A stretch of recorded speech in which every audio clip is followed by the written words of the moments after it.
वक्रतुण्ड महाकाय सूर्यकोटि समप्रभ निर्विघ्नं कुरु मे देव सर्वकार्येषु सर्वदा।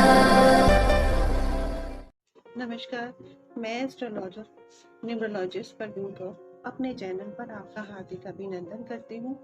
आपका स्वागत करती हूँ। मैं आज आपसे बात कर रही हूँ, कुंडली में अगर चंद्र और केतु की युति हो तो क्या होता है। देखिए, पहले हमें ये पता होना चाहिए कि चंद्र किस चीज का कारक है। चंद्रमा को हमारी कुंडली में माता का कारक भी मानते हैं और मन का कारक भी मानते हैं, और इसी से हमारी कुंडली में हमारी राशि डिसाइड की जाए। अब केतु क्या है? केतु चंद्र ग्रहण, यानी कि जब हमारी कुंडली में ग्रहण का काम कर गया, चंद्र और केतु की युति एक ग्रहण का काम कर गई। आपके मन पे ही अगर ग्रहण लग गया, आपकी एबिलिटी पे ही ग्रहण लग गया, तो आप क्या सरवाइव करेंगे लाइफ में। तो मन क्या है? मन हमारा हवा से भी तेज गति करता है। आप कहीं पर भी बैठे हो, आपका मन 100 कोसों दूर घूम जाता है। फिर आपकी स्थिरता पे डिपेंड करता है, और वो जब उसी में ग्रहण लग गया तो आपके मन में सोचने, तमन्नाएं, जो इच्छाएं जिसे हम कहते हैं, वो खत्म हो गई। अब चंद्र और केतु में अगर ये ग्रहण योग बन गया आपकी कुंडली के अंदर, और हमारी कुंडली हमारे प्रारब्ध का आईना है, तो जो हमने कर्म किए होते हैं, या बच्चे के जन्म के टाइम पे माँ ने कर्म किए होते हैं, जो माँ का नेचर होता है उस समय, वो बच्चे की एबिलिटी भी शो करता है। अगर आपकी कुंडली में चंद्र और केतु एक साथ की युति है, तो यानी कि आपकी माँ को कोई ना कोई परेशानी, यानी कि ग्रहण का योग हो गया, तो ऐसे व्यक्ति के आप देखेंगे आत्मबल बहुत कमजोर होता है। ये इनके जो मेंटली डिसीजंस होता है, वो सही ढंग से डिसीजन नहीं ले पाते। ये आत्मिक तौर पे इतने कमजोर होते हैं कि इनका मनोबल इतना कमजोर होता है कि ये किसी भी टॉपिक, किसी भी बात को लेकर, या किसी भी डिसीजन, अपने यहाँ तक कि अपने करियर को लेकर भी डिसीजन नहीं ले पाते, हमेशा पजल्स रहते हैं। उसके बाद इनकी पढ़ाई में भी प्रॉब्लम होती है, क्योंकि कंसंट्रेशन की बहुत प्रॉब्लम होती है। ये एक जगह अपने मन को स्थिर ना करने की वजह से अपनी पढ़ाई पर सही ढंग से फोकस भी नहीं कर पाते हैं। लेकिन केतु है, केतु मैंने कई बार पहले भी अपनी वीडियो में, जब मैंने केतु के ऊपर वीडियो डाला था, तो मैंने आप लोगों को बताया था कि केतु जहाँ होता है वहां से डिटैचमेंट हो जाता है। तो आप ऐसे लोगों को देखेंगे कि रिसर्च, ये लोग क्या करते हैं कि मोस्टली इनका माइंड जो होता है रिसर्च में, या कुछ ना कुछ खोजने की चाहत इनके दिमाग में हमेशा चलती रहती है। उसके बाद क्या है, अगर केतु का संबंध लगन से होता है, अगर ये योग आपके लगन में बन रहा है, तो लगन क्या है? आपकी पर्सनैलिटी, आपकी एबिलिटी, आपके बारे में बता रहा है। तो अगर वहीं पे ग्रहण लग गया, तो हो सकता है ऐसे व्यक्ति की सोचने समझने की शक्ति कम हो जाती है, मेंटली स्ट्रेस ज्यादा होता है। आप ये देखेंगे कि कहीं ना कहीं ये सही डिसीजन भी नहीं ले पाते। उसके बाद अगर यही संबंध सेकंड हाउस में बनता है, तो सेकंड हाउस आपका धन का भाव है, वाणी का भाव है, तो हो सकता है बोलने के ढंग में कुछ ना कुछ परेशानी हो, या इनको बोलने में कोई परेशानी आ रही हो, या धन से संबंधित कोई परेशानी, क्योंकि चंद्रमा को हम आपकी कुंडली में धन का कारक भी मानते हैं। उसके बाद थर्ड हाउस आपका कम्युनिकेशन है। अगर यही हाउस छोटे बहन भाइयों का भी है, अगर यह योग वहां पर बनता है, तो ये भी क्रिटिकल सिचुएशंस में आ जाता है। उसके बाद क्योंकि हो सकता है कि आपका अपनी वाणी पे स्थिरता ना हो, अगर यही सिचुएशन आपकी फोर्थ हाउस में बनती है, तो फोर्थ हाउस क्या है? आपकी माता का घर, और वहां पर ये दोष अगर ये पाया जाता है, तो यानी कि आपके घर में कोई ना कोई वास्तु दोष जरूर देखने को लिए मिलता है। और मैंने मोस्टली इंग्लिश में देखा भी है कि ऐसे लोगों के यहाँ पर वास्तु दोष मोस्टली देखने के लिए मिला भी है। अगर यही संबंध आपका फिफ्थ हाउस से बनता है, तो फिफ्थ हाउस क्या है?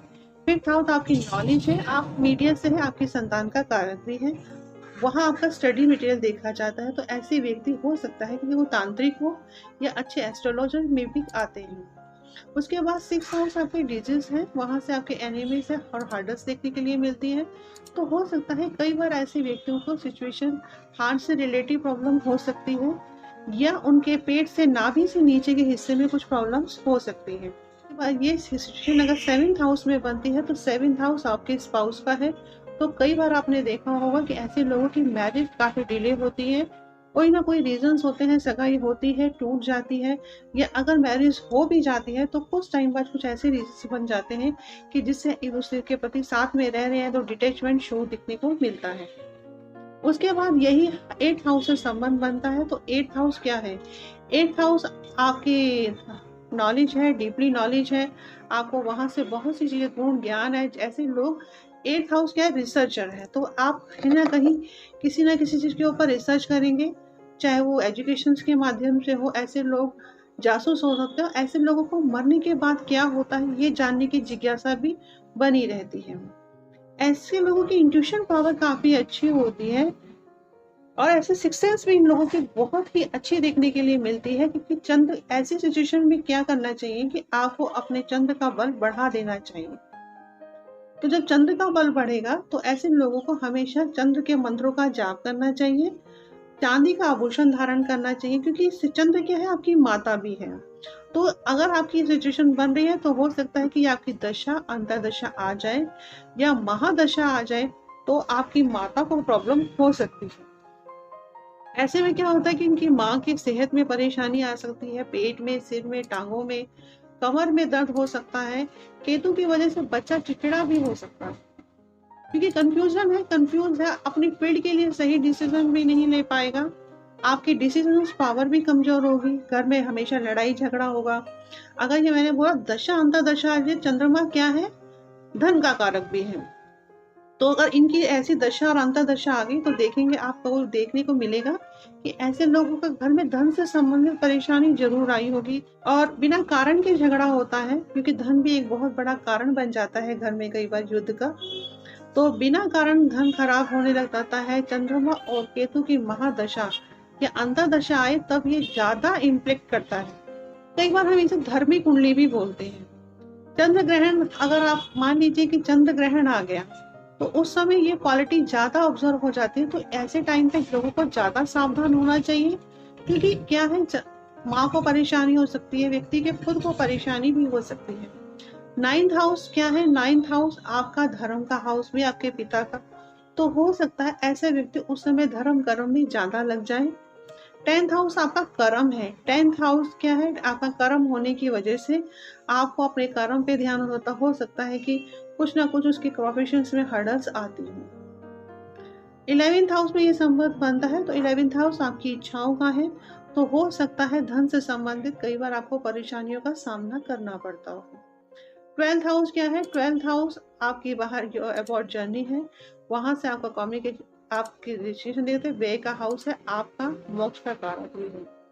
तो हो सकता है कि आप उस समय अध्यात्म, क्योंकि आप जब कहीं से डिटैचमेंट होगा तो नेचुरल सी बात है आप ईश्वर से कनेक्ट होंगे। और लेकिन वहां पे ग्रहण योग बन रहा है तो क्या होगा? आप ईश्वर से विमुख भी होंगे ना। आप इधर में, आप चाहेंगे कि परमात्मा की तरफ आपका मन लगे, लेकिन ऐसा नहीं हो पाएगा। और जब ग्रहण का टाइम आता है तब ये प्रॉब्लम ज्यादा आती है, दशाएं अंतर दशाओं में भी परेशानी आती है।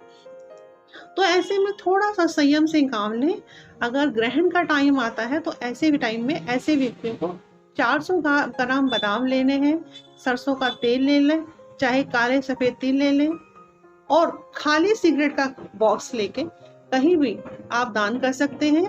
या फिर ऐसे व्यक्तियों को अनामिका उंगली में, यानी कि बृहस्पति की उंगली कहा जाता है, तो ऐसे में सुच्चा मोती गोल्ड के अंदर पहना दिया जाए या खाली चांदी के अंदर मोती पहना दिया जाए।